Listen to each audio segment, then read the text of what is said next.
الحمد لله رب العالمين والصلاة والسلام على رسوله الأمين وآله وصحبه أجمعين. أما بعد فأعوذ بالله من الشيطان الرجيم. بسم الله الرحمن الرحيم.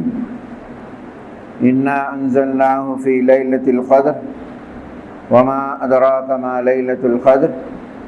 ليلة القدر خير من 1000 شهر. تنزل الملائكة والروح فيها بإذن ربهم من كل أمر. سلام هي حتى مطلع الفجر. قال النبي صلى الله عليه وسلم: من قام في ليلة القدر إيمانا واحتسابا غفر له ما تقدم من ذنبه، أو كما قال النبي صلی اللہ علیہ وسلم. برادران اسلام، محترم بزرگ و دوستو، اللہ کا لاکھ لاکھ شکر اور اس کا احسان ہے کہ ہم تمام کو اللہ تعالیٰ نے ایک مقدس مہینہ نصیب کیا، اور یہ مہینہ بھی اختتامی مراحل پہ ہے. اللہ کرے کہ ہم جو بھی عبادت کریں ہیں یقین اللہ تعالیٰ قبول کرے گا اور قبول فرمائے. ہمارے روزے، تراویح، صدقات، خیرات، زکوٰۃ جو بھی کیے ہیں، کسی نہ کسی طریقے سے، جیسا کہ قرآن نے ابواب الخیر کہا ہے، اللہ تعالیٰ چاہتا ہے کہ اس کے بندے کوئی نہ کوئی دروازے سے جنت میں داخل ہو جائے. اس لحاظ سے اللہ سے دعا ہے کہ اللہ کسی نہ کسی دروازے سے ہم سب کو جنت میں داخل فرما دے.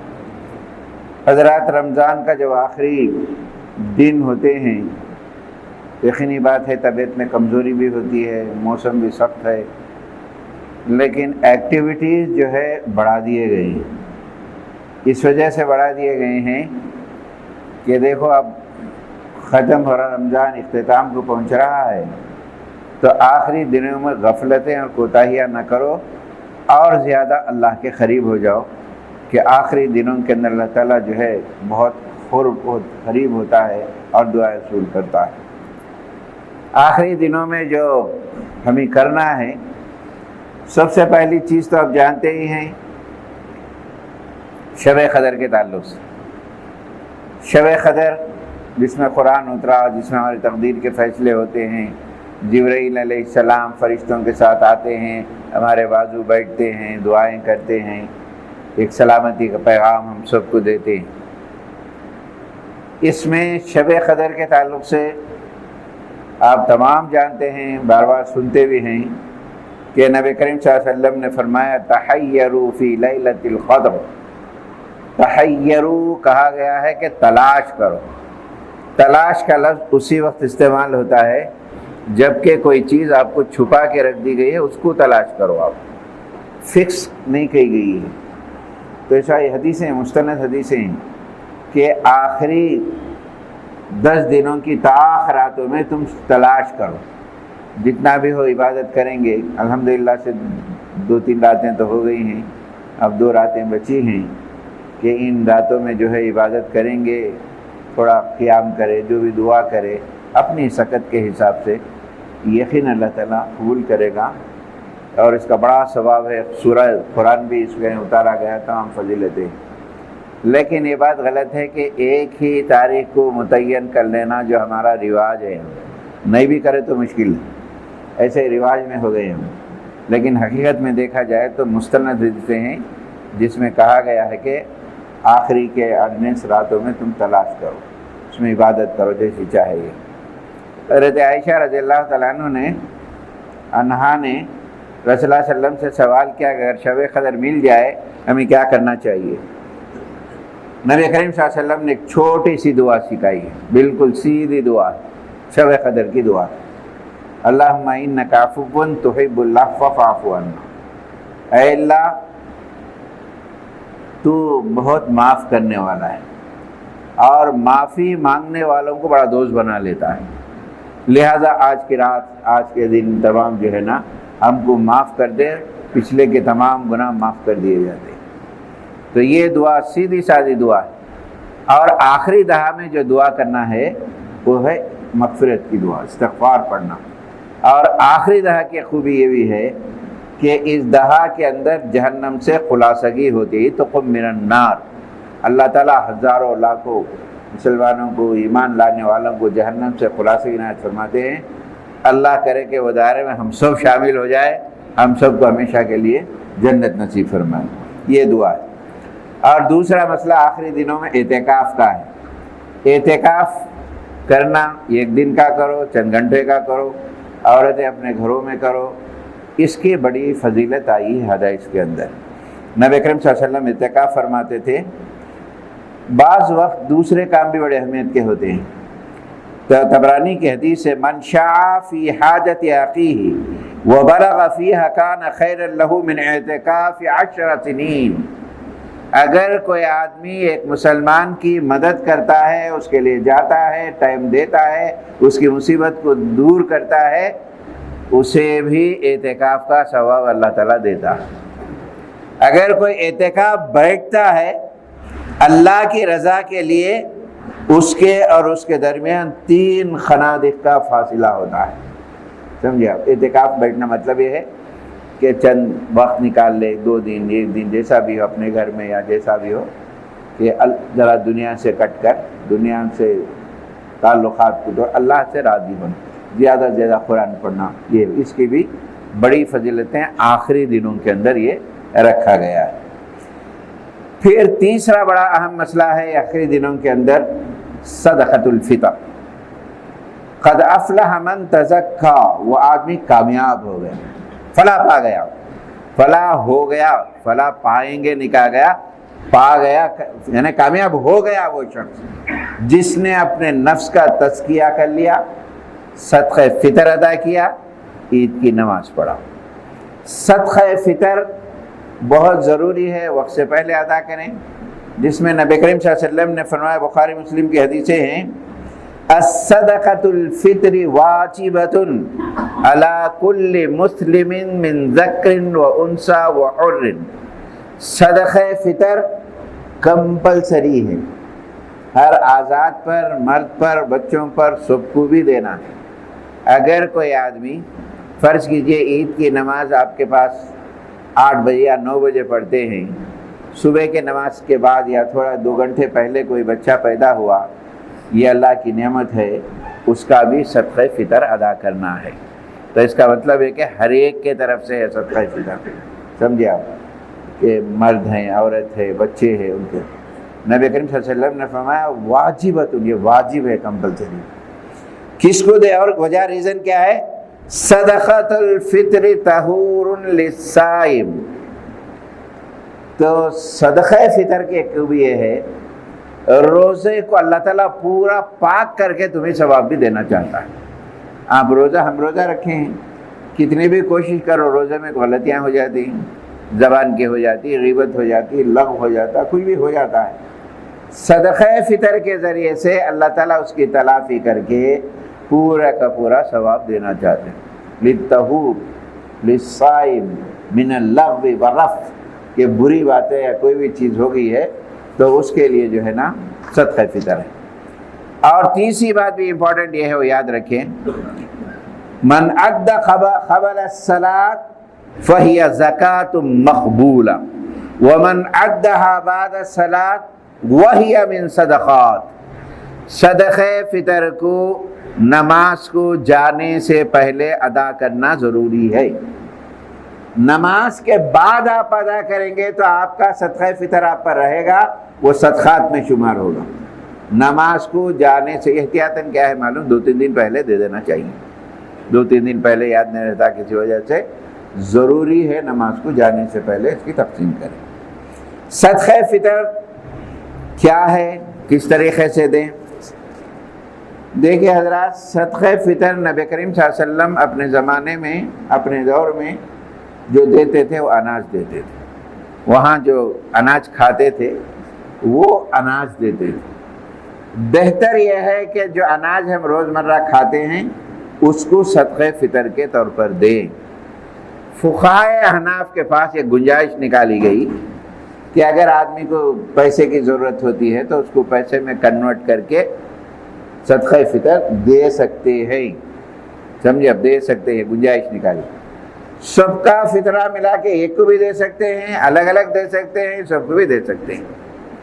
اب صدقہ فطر کتنا دینا، سیدھی سادی حساب 2.5 کلو کے حساب سے دے دیں۔ میں تو کہتا ہوں کہ 3 کلو کے حساب سے احتیاطاً دے دو۔ آپ جو بھی کھاتے ہیں 3 کلو کے حساب سے پر ہیڈ اس کا اناج ہے، جو اناج آپ کھاتے ہیں 70 روپے 100 روپے جو بھی ہے، یہ احتیاطاً تھوڑا بڑھ کے بھی دے دیے تو کوئی قباحت نہیں ہے، لیکن ضروری اس بات کا خیال رکھیں کہ یہ دینا ضروری ہے، گھر کے تمام افراد کی طرف سے دینا ضروری ہے، عید کو جانے سے پہلے دینا ضروری ہے، اس کی مقدار یہ ہے۔ تو یہ حساب سے افضل ثواب زیادہ کس میں ہے؟ آپ جو اناج کھاتے ہیں، کیونکہ نبی کریم صلی اللہ علیہ وسلم کے زمانے میں کرنسی بھی تھی، اس زمانے کی کرنسی تھی، لیکن رسول اللہ صلی اللہ علیہ وسلم نے اناج دیا، کشمش ہے، یہ کھجور ہے، وہاں کا اناج تھا، نبی کریم صلی اللہ علیہ وسلم نے اس کو دیا، یہ افضل ہے۔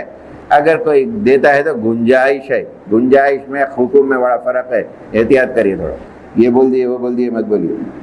پھر اس کے بعد عید کی جو رات ہے، یعنی کل عید ہے، آج کی جو رات ہے، یہ بڑی اہمیت کے حامل ہے۔ اکثر لوگ اس میں غفلت برتتے ہیں، وقت ضائع کرتے ہیں۔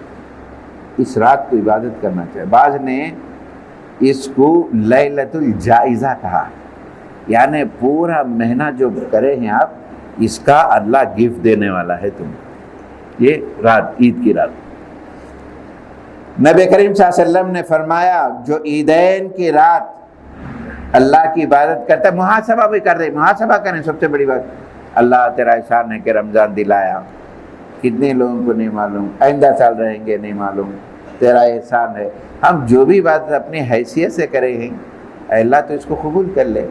اس حساب سے بھی یہ بھی عبادت میں ہوتا ہے۔ احتساباً کا لفظ آیا ہے، محاسبہ کرتے ہوئے کریں، اس کے دل کے اندر ایک تاثیر پیدا ہوتی ہے کہ دین کی، قرآن کی نصیحت کی بات فوری اس کے اوپر اثر انداز ہوتی ہے۔ یہ اس رات کا یہ ہے۔ نبی کریم صلی اللہ علیہ وسلم نے فرمایا کہ 5 راتوں کی بڑی اہمیت ہے، ذی القعدہ کے 8، 9، 10 عیدین، بقرعید اور رمضان کی، ان راتوں میں جو ہے وقت ضائع نہ کریں۔ اب اس کے بعد جو ہے اہم چیز جو ہے عید ہے۔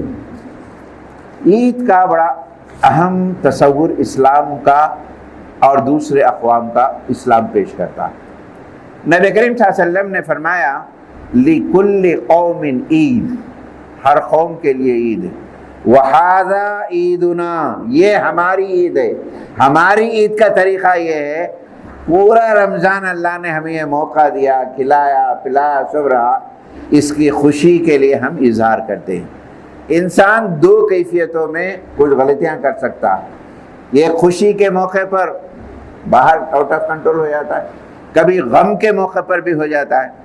تو یہ دونوں کیفیتوں میں اسلام نے بیلنس رکھنے کا حکم دیا۔ عید کی خوشی ملی ہے آپ کو یقیناً اللہ کی طرف سے، لیکن عید کی خوشی میں آپ یہ نہ کریں کہ جو ہے غلط کوئی کام نہ کریں۔ عید کی نماز واجب ٹھہرائی گئی، عید کو تو جو ہے نماز رکھی گئی ہے، اس کو پڑھنے کا حکم دیا گیا ہے۔ عید کے دن جو چیزوں کا اہتمام کرنا ہے وہ یہ ہے، تکبیر زیادہ سے زیادہ پڑھیں، اللہ اکبر اللہ اکبر لا الہ الا اللہ واللہ اکبر، یہ زیادہ سے زیادہ پڑھیں۔ تسبیح زیادہ پڑھیں، سبحان اللہ، الحمدللہ، استغفر اللہ، یہ تمام چیز۔ اسی طریقے سے تیسرا لفظ تمہید کا ایک آتا ہے حدیث کے اندر، تکبیر، تسبیح، تمہید، اللہ کی تعریف کا بجا لانا، یہ عید کے دن زیادہ سے زیادہ کریں۔ اور جو ہے عید کے دن جو ہے لوگوں سے ملیں اور وہ کیفیتوں کا۔ میں نے آج کے خطبے میں اہم جو بات میں نے نوٹ کی وہ یہ ہے، عید کا تصور کیا ہے اسلام کے اندر، عید کا پیغام کیا دینا چاہتا ہے اسلام ہمارے دوسرے قوموں کے اندر، ہمارے اندر بہت اہم پیغام ہے۔ یہ چند باتیں، سب سے پہلی بات نمبر 1، عاجزی و انکساری کی دعوت دیتا ہے۔ ہم جو بھی روزہ رکھیں، جو بھی خیرات کریں، یہ اللہ کی مہربانی سے ہی ہوا، اللہ کی مہربانی ہی سے روزہ رکھے ہیں ہم۔ ہم عمر ہو گئی، بہت سارے ضعیف لوگ ہیں، 70 سال ہو گئے، 80 سال، ہمت کر کے روزہ رکھے ہیں، یہ اللہ کی ہی رحمت ہے، نہ نہیں رکھ سکتے، حالانکہ ان کو اجازت بھی ہے کہ نہیں رکھے تو چلتا بھی ہے، اللہ تعالیٰ نے اجازت، پھر بھی وہ کوشش کیے ہیں۔ معمولی بات نہیں، اللہ ہی کی مہربانی ہے، اللہ ہی کی کیفیت ہے، عاجزی وہ ان کی ساری کا درس دیتا ہے۔ نمبر 2، خشیت الہی کے جلوے ہوتے ہیں، اللہ کا ڈر، خوف، خیدہ، اے اللہ ہماری اتنی بڑی زندگی کو تو نے ہمیں عطا کیا ہے اور یہاں تک تو پہنچایا ہے، ہمیں صحیح سلامت پہنچا۔ عید کی دعاؤں میں ایک دعا بڑی اہم ہے جو رسول اللہ صلی اللہ علیہ وسلم کرتے تھے، عید کے موقع پر رسول اللہ صلی اللہ علیہ وسلم کرتے تھے، بڑی اچھی دعا ہے۔ کیا دعا ہے؟ اللہم انا نسألک عیشۃ نقیہ، اے اللہ تو نے ہمیں ایک اچھی زندگی دی، اچھی زندگی بھی دی ہے، ایک اچھی موت بھی دے۔ اس کے بعد کے لفظ کتنے اچھے ہیں، اے اللہ اچھی زندگی دی ہے تو اچھی موت بھی دے، موت سے پہلے ہم کو کوئی ذمہ داریاں ہے تو اسے ادا کرنے کا موقع دے۔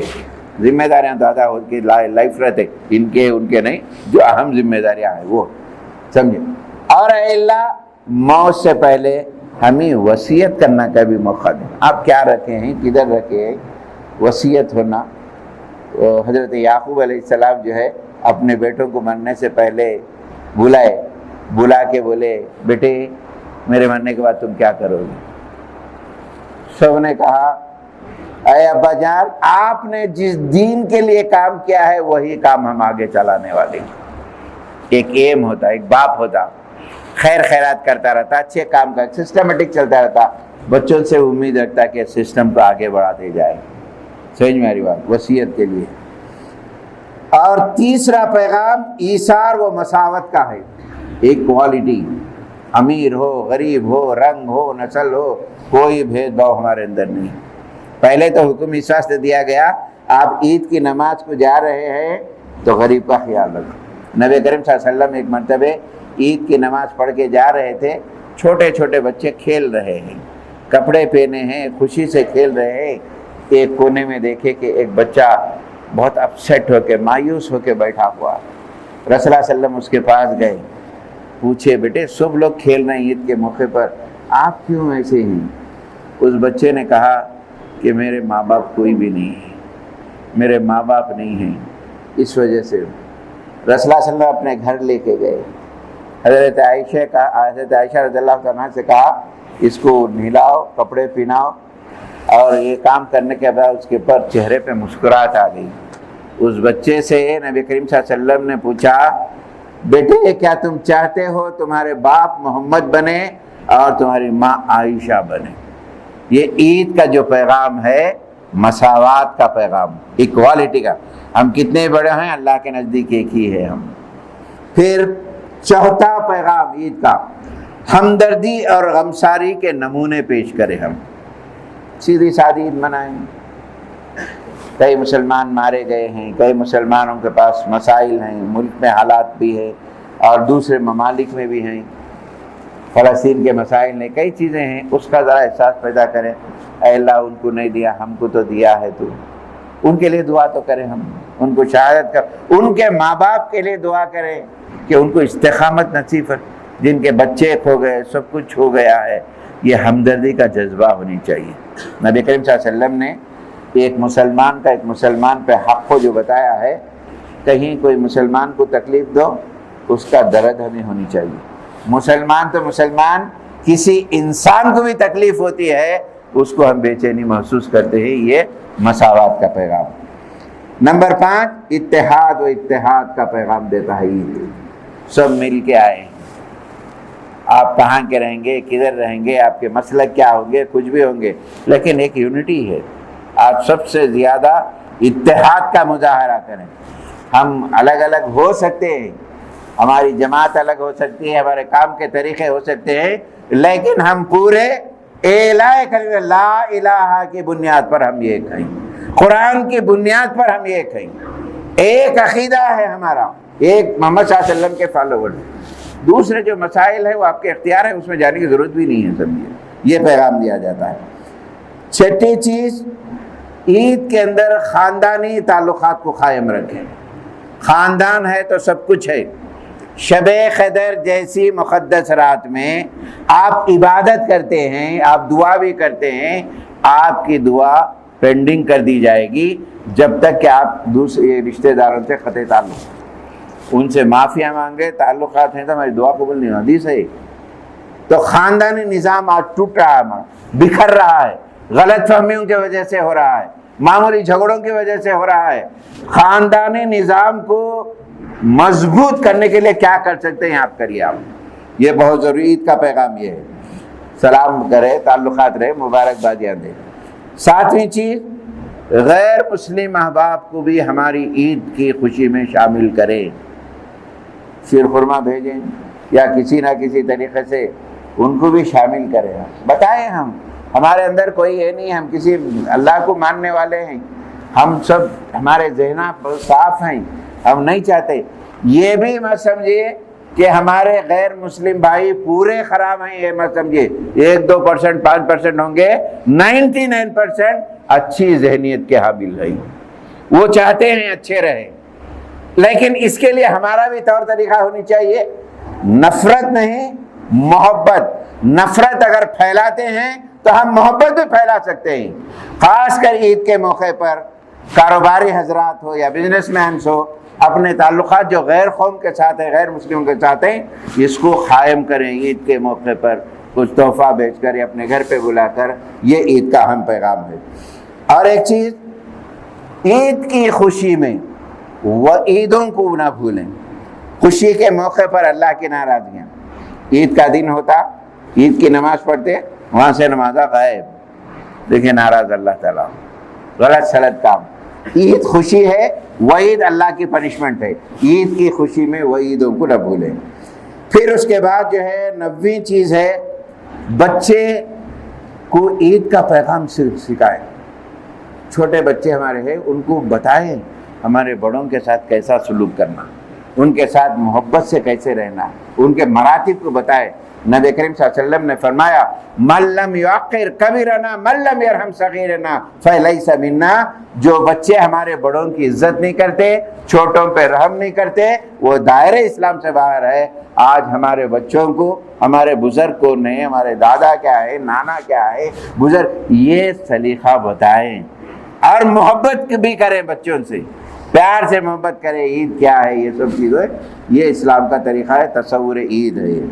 پھر اس کے بعد جو ہے اپنے مرحومین کو، جو ہمارے رشتہ دار گزر چکے ہیں، ان کو یقینی بات ہے کہ عید کے موقع پر ان کی کمی ہمارے اندر محسوس ہوتی ہے. ہمارے والدین نہیں ہیں یا بزرگ نہیں ہیں جو ہمارے ساتھ عید میں شریک ہوتے تھے، ہمارے لیے رہنمایاں کرتے تھے. ماں باپ ہیں، آئے ہیں، ان کو اس وقت پر فراموش نہ کریں، بلکہ ان کے لیے مغفرت کی دعا کریں. اے اللہ ان سب کی مغفرت فرما دے جو ہمارے بزرگ. یہ عید کا اسلامی تصور ہے. یہ چند باتیں ہیں جو 10 پوائنٹ ہے میں نے رکھا ہوں. اور آخر میں ایک بات کا اعلان کرنا ہے، وہ یہ ہے کہ سب مساجد میں ایک اعلان کا ایک تشہیر کی جا رہی ہے، وہ ہمیں بھی کرنا چاہیے. حضرات آپ تمام جانتے ہیں اس ملک میں بہت جلد پارلیمانی الیکشنز ہونے والے ہیں، سب کو معلوم ہے. اب یہ جو الیکشنز ہونے والے ہیں میرے دوستو، ہار جیت کے الیکشنز نہیں ہیں. یہ الیکشنز مسلمانوں کی آئیڈینٹی کے لیے ہیں، شناخت کے لیے ہیں. ہم پورے مسلمان ایک ہی ایم سے کام کریں، اس ملک کے دستور کو بچائیں. یہ دستور ہر ایک کا حق ہے. یہ دستور اگر چلے گیا، اس کے اندر عدلیہ چلے گئی، تو ہمارے مسائل بڑے بڑے کھڑے ہو جائیں گے. اب کے آنے والا الیکشن ہم کچھ نہیں کر سکتے، مسلمان کچھ بھی نہیں کر سکتے، بیدار بھی نہیں ہوتے، ہم کہاں جا رہے کدھر بھی نہیں. لیکن اس وقت پر ہماری بیداری یہ ہونی چاہیے، ملک کو دستوری نظام سے بچائے. ہم دستور کی حفاظت کے لیے کیا کر سکتے ہیں؟ ہم ایک ہی چیز ہے، ووٹ دیں. ہر فرد جن کو ووٹ دینا ضروری ہے وہ ووٹ دیں. اپنے ووٹر آئی ڈی کے اندر کوئی خامیاں ہیں تو دور کر لیں. ہر آدمی ووٹ دے. جو سب سے بڑا نقصان ہمارا اس وقت ہو رہا ہے، مسلمانوں کا پرسنٹیج آف ووٹ بہت زیادہ کم ہے۔ یہ مسائل کھڑے ہو جائیں گے اگر یہ چیز ہم کریں گے، امید ہے ہمارا ایک ایک ووٹ جمہوری نظام کو بچا سکتا ہے، ظالم طاقتوں کو روک سکتا ہے۔ یہ اپیل ہے، اس کے لیے جو ہے نا آپ تیار ہو جائیں۔ اللہ تعالیٰ سے دعا ہے اللہ تعالیٰ اس مبارک مہینے کی عبادتوں کو قبول فرمائے۔ اے اللہ ہم کو جو بھی روزے رکھے ہیں قبول فرما، ہمارے قرآن کے پڑھنے کو قبول فرما، ہمارے سماعت قرآن کو قبول فرما۔ اے اللہ تو نے اچھی زندگی دی ہے تو اچھی موت نصیب فرما، مرنے سے پہلے کلمہ پڑھنے کی توفیق نصیب فرما۔ اے اللہ شب قدر کی فضیلتوں سے مالا مال فرما، ان کی برکتوں سے مالا مال فرما۔ اے اللہ اس ملک میں سارے انسانوں کو امن نصیب فرما۔ اے اللہ ہمیں ایک اتحاد سے رہنے کی توفیق نصیب فرما، متفق رہنے کی توفیق نصیب فرما۔ اے پروردگار جو بھی تو نے نعمتیں دیا ہے ان نعمتوں میں مزید اضافہ فرما، کسی بھی نعمت سے ہمیں کبھی محروم نہ فرما۔ اے اللہ جب تک ہم زندہ رہیں با اثر رکھ، بے اثر نہ بنا۔ اے اللہ ہم راضی ہیں تو راضی ہو جا۔ اے پروردگار ہمارے سارے گناہوں کو معاف فرما، ہمارے کاروبار میں ترقی نصیب فرما، ہم کو صحت نصیب فرما، نوجوانوں کے لیے روزگار کے ذریعے نصیب فرما، ہمارے گھروں میں میل جول کے ساتھ محبت کے ساتھ رہنے کی توفیق نصیب فرما۔ زمین و آسمان کی وباؤں سے ہم کو محفوظ فرما، ہر بیماری سے ہم کو ہر بیماری سے ہم کو بچا۔ اے اللہ صحت یاب بنا، جو لوگ بیمار ہیں انہیں جو ہے ان کو صحت یاب کر دے۔ اے اللہ جو ہمارے رشتہ دار مر چکے ہیں اے اللہ ان کی مغفرت فرما، ان کو جنت نصیب فرما۔ اے اللہ اس دہا میں ہم تمام کو جہنم سے خلاصگی نصیب فرما، تو کرم کرنے والا ہم پہ کرم فرما۔ اے اللہ ہم بے بس ہیں، مجبور ہیں، اے اللہ جب تک ہم زندہ رہیں اے پروردگار ہم کو کسی کا محتاج نہ بنا، ہم صرف تیرے محتاج ہیں میرے مالک، کسی بھی عمر میں کسی بھی وقت پر ہم کو کسی کا محتاج نہ بنا۔ ہماری ان دعاؤں کو قبول فرما، آمین۔ وآخر دعوانا الحمدللہ۔